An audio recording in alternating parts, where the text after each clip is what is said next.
Bonsoir, bienvenue dans 85 chrono agenda. Comme tous les jeudis, on va vous présenter les principaux rendez-vous sportifs à venir. Plusieurs personnes autour de moi sur ce plateau. Alexandre Le Naour, tout d'abord. Bonsoir Alexandre. Bonsoir Aurélien. Donc, pour nous présenter justement l'agenda, on a également Pierre Garnier avec nous, notre expert tennis.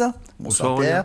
Et on aura une bonne nouvelle à vous annoncer dans quelques minutes concernant donc le tennis en tente lyonnaise. Et puis Nathalie Segura est avec nous également. Bonsoir Nathalie. Bonsoir. On vous avait déjà avec nous lundi, de nouveau jeudi, puisqu'on va reparler athlétisme avec notre invité, Michael Gentil. Bonsoir. Bonsoir. Président du comité de Vendée d'athlétisme. Et si vous êtes avec nous, c'est notamment pour nous parler d'un événement du week-end, dimanche, au Vendée-Space, meeting de Vendée, donc organisé par le comité. En quelques mots, expliquez-nous de quoi il va s'agir dimanche au Vendée-Space. Alors c'est un meeting qui existe depuis déjà une dizaine d'années. Et puis pour permettre à nos athlètes vendéens d'avoir une plus grande densité, et puis permettre aussi aux athlètes hors Vendée d'avoir un meeting de qualité, on a essayé de développer ces épreuves cette année, en essayant de primer certaines de ces épreuves. Donc ça fonctionne, puisqu'on a quand même plus d'inscrits que les années précédentes. Très bien. Alors avant de développer sur ce meeting, on va revenir sur l'actu sportive, notamment de ce mercredi soir en basket, puisqu'on jouait la 5e journée de l'Eurocup féminine et l'équipe de La Roche, le RVBC, qui recevait l'équipe des London Lions à la Halle des Sports des Oudéry. Victoire 76-75 des Tigresses de La Roche. Une victoire, mais pratiquement plus d'espoir de qualification, puisqu'au match aller, les Lyonnaises s'étaient inclinées de 11 points. Elles n'ont pas gagné le panier average ce mercredi soir, alors qu'elles étaient à plus 20 à la mi-temps. À noter notamment les 21 points de Tiffany Clark. Le match de mercredi prochain contre Villeneuve d'Ascq sera sans doute sans enjeu, puisque le seul espoir pour La Roche est de terminer meilleur troisième dans les groupes d'Eurocup. Il y aura 4 meilleurs troisièmes qualifiés, mais c'est pas gagné pour que La Roche en fasse partie. En tout cas, le prochain rendez-vous, ce sera dimanche en Ligue féminine du côté de Montpellier. En tout cas, si des regrets il y a, c'est certainement sur les matchs précédents de La Roche en Eurocup, et notamment le match aller à Londres. On va écouter le coach lyonnais Manu Body. Tu t'aperçois que si on joue notre basket, on est largement au-dessus de cette équipe-là. Maintenant, il y avait tout le contexte qui était particulier là-bas, avec le voyage qui avait été catastrophique. Il y avait eu une salle, des choses, les voyages et les allers-retours entre l'hôtel, la salle et tout. Franchement, ils ne nous avaient pas bien reçus. Donc bon, voilà, on a pris notre petite revanche. Même si moi, d'abord, tu m'aurais dit on gagne d'un point avant le match et j'aurais pris. Donc voilà, ce qui était important, c'était de gagner le match. Donc on l'a pris, c'est l'essentiel. Voilà, donc 6e journée d'Eurocup mercredi prochain contre Villeneuve d'Ascq. On revient à l'athlétisme, Nathalie, donc à ce meeting de Vendée au Vendée-Space. Et ouais, un meeting, donc c'est dimanche 11 décembre au Vendée-Space. On peut présenter les épreuves. Donc il y a un 60 mètres. 60 mètres haies, soit en longueur, soit à la perche, soit en hauteur, et puis du lancer du poids. Très bien. Et donc 20% d'engagés en plus par rapport à l'année dernière. Oui. Donc c'est pas mal. On est à 425 engagements par rapport l'an dernier, on pouvait se dire que c'est la reprise d'après le Covid, mais même avant le Covid, on était à 380. Donc voilà, on est à plus que les meilleures années.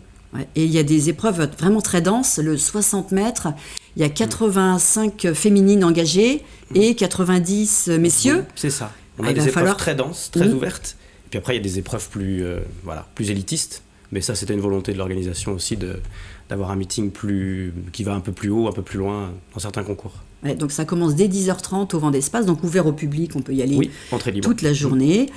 Et donc alors le 60 mètres, parce que ça va être l'épreuve un peu phare du meeting, il y a combien de séries de prévues pour passer Alors 180 athlètes divisés par 6 coureurs, donc ça fait 30 séries à organiser. Hop, une série par minute, et puis c'est... Voilà. Ouais. Et alors, est-ce qu'il y a des favoris sur... on peut parler déjà de la course, et puis on parlera des autres... sur la course du 60 mètres, il y a déjà une athlète de La Roche-sur-Yon, Angélica Berriot, qui est une nouvelle qui arrive de Reims, une nouvelle licenciée en Vendée. Donc elle a un chrono à 7,60 qui, normalement, la place en favorite. Et puis après, chez les garçons, on a des athlètes de Limoges qui viennent courir le 60 mètres et qui ont des chronos à 6,80. Donc c'est autour de la 25e, 30e paire française l'an dernier. Donc ouais, c'est un meeting qui a attiré forcément nos athlètes vendéens, mais pas que. Limoges se déplace, Saint-Junien, des athlètes du département Loire-Atlantique, Maine-et-Loire. C'était peu avant, il y avait peu de départements limitrophes. À part jusqu'à l'année dernière. La Loire-Atlantique, le Maine-et-Loire, les Deux-Sèvres, qui venaient régulièrement sur nos meetings. Et c'est vrai que le fait de l'organiser un dimanche, peut-être un peu plus tôt dans la journée, ça permet à des clubs plus lointains de venir. Partenay, notamment, Limoges, c'est vrai que ça fait une certaine distance pour venir jusqu'en Vendée. Il y a 3 épreuves primées avec des primes financières pour les vainqueurs. C'est pas forcément ce qui fait venir les athlètes? Non, je pense pas qu'on vienne de Limoges pour ces primes-là. Par contre, ça permet d'avoir une densité et puis d'attirer. Les personnes savent qu'il va y avoir un beau plateau par rapport aux épreuves. Et donc début des épreuves à 10h45, on continue à parler de ce meeting dans quelques instants et du reste de l'actualité athlétisme en Vendée, mais on va commencer à énumérer les rendez-vous sportifs. Alexandre, on commence avec du football. Tout à fait, avec du football et de la Coupe de France. Après avoir écrasé l'Étoile Mousillon il y a 3 semaines, les filles de La Roche ESO ont rendez-vous pour le 2e tour de cette Coupe de France féminine. Les Ornésiennes accueillent dimanche après-midi au stade de Saint-André-d'Ornay le club de Montauban. On reste avec du football chez les garçons. Cette fois, on jouera ce samedi la 10e journée du championnat de National 3. À 15h, Fontenay se déplace à Saint-Philibert. Derby à suivre à 16h30 au stade de Lidonnière entre le Vendée Poiré Foot et le leader La Roche VF. L'autre équipe lyonnaise, celle de La Roche ESO, accueillera de son côté Vertou, et puis en soirée, Pouzauges affrontera Sablé et Challans jouera face à Laval contre l'équipe réserve du stade Lavallois. On reste en National 3 mais sur les terrains de basket à présent, l'équipe des Sables-La Roche affronte Équeurdreville. Châlons-Riévy Basket jouera de son côté l'équipe réserve de Vitré, ça ce sera samedi à 17h, et puis à 20h la suite de cette 12e journée, Salertaine affronte la Lanterne Rouge Hennebon, Chambretot accueille Mérignac et le leader, le Saint-Georges Montaigu-Vendée Basket, voyagera à Saint-Nazaire. Toujours sur les parquets de basket en National 3 féminine, place à la 11e journée dimanche après-midi. Chantonnay-Saint-Germain reçoit Boigny, les Herbiers accueillent le Poinçonnet, et puis 2 rencontres à suivre à l'extérieur pour Riévy et le Smatch qui se déplaceront respectivement à La Couronne et à Saran. En handball, cette fois, un seul match sur les terrains vendéens ce week-end et match crucial pour le maintien samedi soir à la salle de l'Étoile. Pouzauges, 13e, reçoit Savigny, dernier de ce championnat national 1 masculine, victoire impérative pour les joueurs de Steve Berger. Et dernier rendez-vous de cette première partie de l'agenda, il y aura du tennis de table ce week-end, samedi à 17h. L'équipe de La Ferrière, 6e, reçoit Rambouillet, 3e. Ce sera la 7e journée du championnat de National 2. C'est le dernier match de la phase 1. Et d'autres rendez-vous à suivre dans quelques minutes. D'ailleurs, restez bien jusqu'au bout de l'émission puisqu'on vous annoncera les équipes présentes au Mondial Football de Montaigu 2023, 5e édition du Mondial de Montaigu, donc qui annonce aujourd'hui son plateau en nation et en club. Mais c'est l'heure maintenant de parler tennis. Avec vous, Pierre, on va parler du tennis entente-lyonnaise, de l'équipe féminine qui est donc en championnat de France par équipe en Pro B, puisque l'équipe a été reléguée de Pro A la saison dernière. Il y a eu une victoire contre Arras dimanche dernier, 5-1, qu'on a pu suivre. L'équipe se déplaçait à Plaisir ce mercredi, ça s'est bien passé aussi. Tout à fait. Une victoire. Une victoire et la montée qui a été officialisée alors qu'il restait un match, la montée, la remontée en Pro A pour le TUY, alors qu'il restait un match à jouer ce week-end contre Mulhouse, et l'équipe de Mulhouse est décimée. Voilà, donc c'est vrai que jouer au tennis quand il fait ces températures-là sur face dure, c'est pas facile pour les organismes. Donc le club de Mulhouse a décidé de ne pas faire le déplacement. D'accord, donc on pourrait actualiser le classement qu'on voit ici et rajouter 3 points à La Roche-sur-Yon. Voilà, et puis comme Mulhouse était l'équipe qui avait plus rien à jouer, elle ne se déplace pas. Donc c'est fait, le TUY remonte en Pro A après juste une petite année en Pro B. Grâce à un état d'esprit, il faut le souligner, exemplaire des 4 joueuses du team. La team, au club, elle l'appelle comme ça, les 4 joueuses françaises, qui malgré la descente, sont restées. On va avoir quelques images du match contre Arras. Voilà, donc Mallory, Marine, Audrey et Théo. Donc voilà, elles font preuve d'un état d'esprit remarquable, elles jouent toutes les rencontres. Elles avaient peut-être des opportunités pour certaines d'entre elles d'aller jouer sur d'autres tournois. Elles ont préféré faire ce championnat de Pro B, alors qu'individuellement, elles n'y ont pas grand-chose à gagner. Et voilà, et c'est une très bonne nouvelle, c'est super. Voilà, quand il y a l'esprit de club comme ça, ça passe. C'est bien pour le club. Je pense que les efforts qui ont été consentis depuis pas mal d'années autour de cette équipe sont récompensés. Et donc, pas de match au Terre Noire dimanche pour ceux qui avaient prévu d'aller voir les filles du TUY face à Mulhouse. Donc, on le répète, Mulhouse ne se déplacera pas. Donc, montée assurée pour le TUY. Dans le reste de l'actu tennis, on va s'intéresser à d'autres joueurs vendéens, notamment Lucas Marionneau. Voilà, Lucas Marionneau, notre champion de France, qui malheureusement a quitté la Vendée pour la licence, mais qui est toujours vendéen, on le considérera toujours comme un vendéen. Donc il a fait une finale sur un ITF junior grade 3, donc il faut savoir qu'il est sur la route pour aller faire, peut-être pas cette année, mais dans les années à venir, un Roland-Garros junior au moins. Donc il faut qu'il peaufine son classement là. Il a fait une finale à Saint-Grégoire, à côté de Rennes, la semaine dernière, en battant des têtes de série.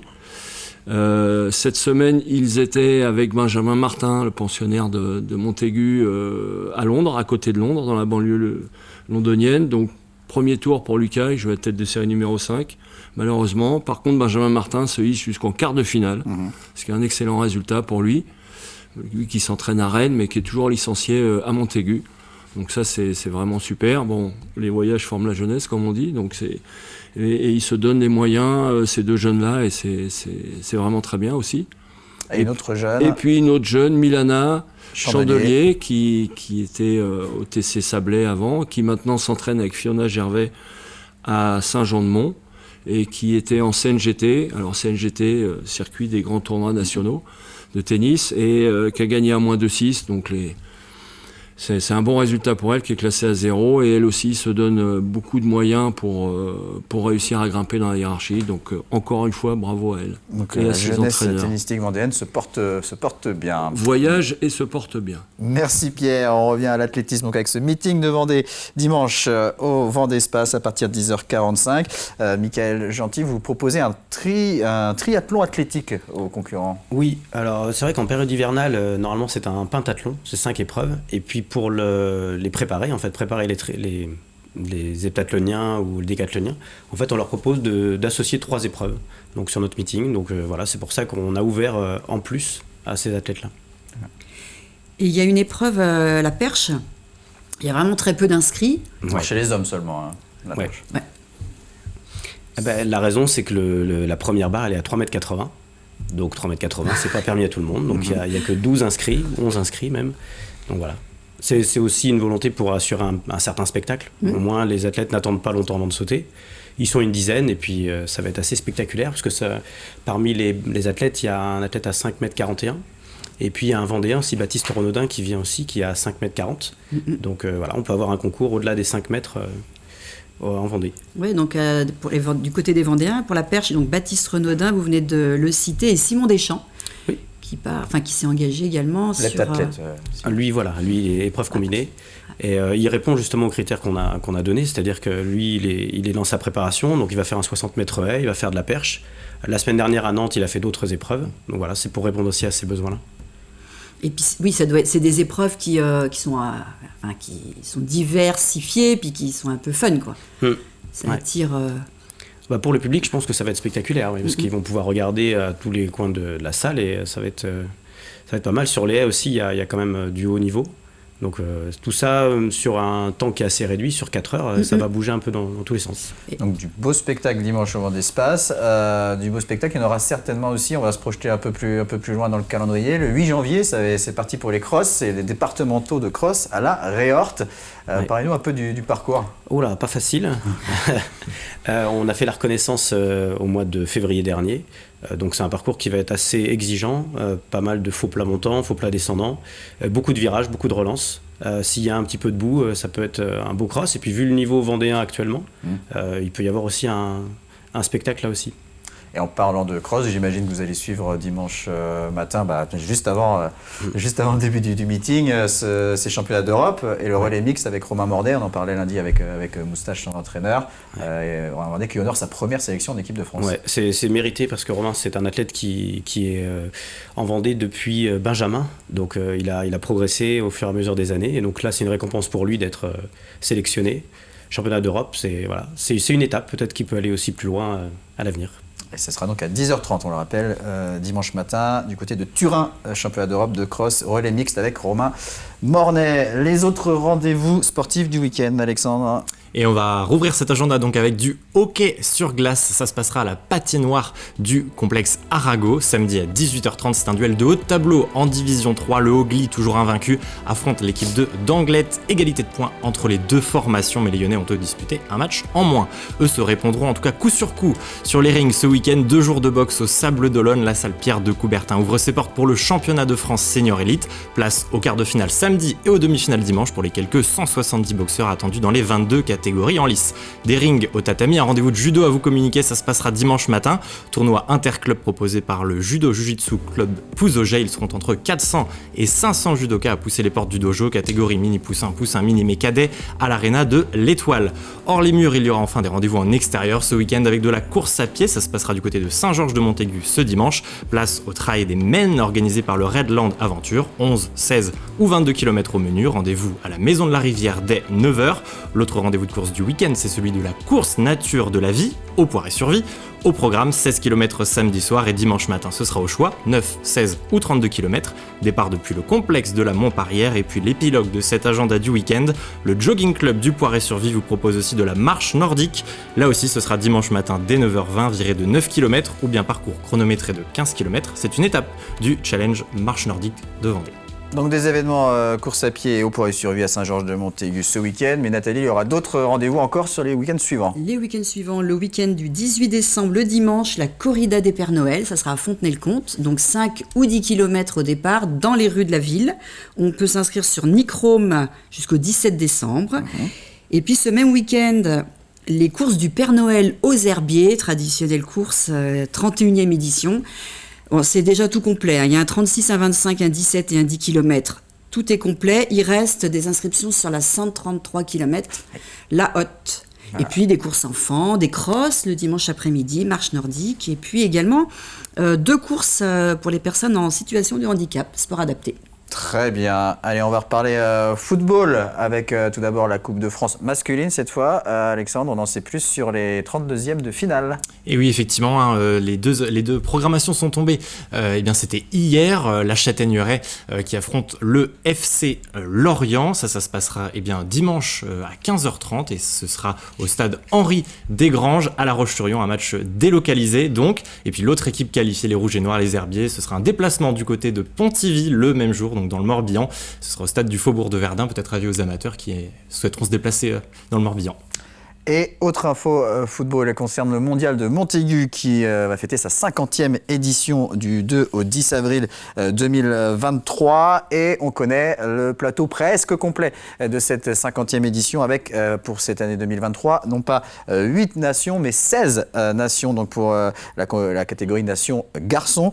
On connaît 15 de ces 16 équipes. Il y aura la France, bien sûr, mais aussi le Mexique, l'Angleterre, la Belgique, la République centrafricaine, la Guinée, le Portugal, la République tchèque, le Danemark, l'Arabie Saoudite, la Roumanie, le Japon, le Gabon, la Côte d'Ivoire et la Nouvelle-Calédonie, qui n'est pas une nation, mais qui a bien une fédération de football indépendante. Donc voilà pour 15 des 16 équipes qui participeront au Challenge Nation Garçons. Il y aura aussi de nouveau un challenge féminin. Les organisateurs souhaitaient inviter 8 équipes. Il n'y en aura finalement que 6 avec la France, le Japon, les États-Unis, la Norvège, le Mexique et le Portugal. Et puis enfin du côté du Challenge des clubs, on retrouvera 8 équipes avec bien sûr la sélection de Vendée, les Girondins de Bordeaux, l'Olympique Lyonnais, le Stade Rennais, le FC Nantes, l'AS Saint-Etienne, le RC Lens et un club étranger avec les Belges d'Anderlecht. Voilà pour le mondial de Montaigu.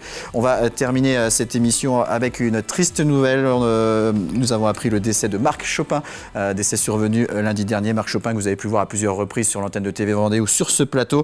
Il était président de l'association Les Sables d'Olonne Vendée Course au Large, organisateur de nombreuses épreuves de voile. Il était notamment à la tête de l'organisation de la Mini Transat en 2021 et après s'être battu longuement contre la maladie, il nous a quittés à l'âge de 55 ans. Grosse pensée bien sûr pour toute sa famille et tous ses proches.